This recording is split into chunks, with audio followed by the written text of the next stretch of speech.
At Pontus School, the learning environment has been arranged in a new kind of way, in the spirit of the curriculum that took effect in 2016. The goal of teaching is that in addition to learning basic skills, the transversal skills of the students are also strengthened. Transversal skills are important, which is why they are emphasized.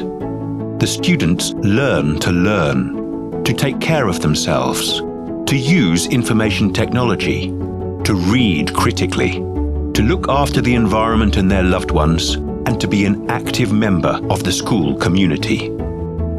At Pontus School, students have an active role in their learning, and the learning environment has been arranged accordingly. For example, all learning materials have been placed on shelves where they are accessible to the students, and the adults of the school teach the students how to utilize them in learning. Learning materials include, for example, various illustrative learning tools and edu-games. The timetable includes classes and weekly schedule planning, the amount of which varies depending on the grade. The individual weekly schedules of the students that are either in an electronic or paper format support the planning and progress of learning, as well as the assessment of one's own working. Within the weekly planning, each student can pick their preferred working method from the given alternatives and determine the order in which they will do their work. Students can move about and have breaks in between studying, as well as shift from working alone to group work.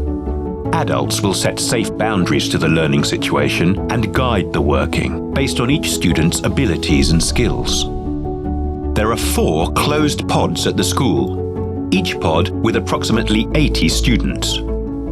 The pods include a mixture of lower and higher grade students, but each study group consists of students in the same grade. This model of mixing children of various ages facilitates peer learning. There is a teacher assigned to each study group. The adults of the pod form a team of class teachers, special needs teachers, and teaching assistants who work closely together and are responsible for planning the activities of the pod and for teaching and instructing the students. The pod includes 4 learning spaces, similar in size to traditional classrooms and equipped for various purposes, and a central square at the middle of the pod. Each learning space opens up to this central square from one corner. One classroom can be closed up entirely, in addition to which the pod includes 2 spaces for small groups that can be closed. One of these also serves as the working space for the adults of the pod.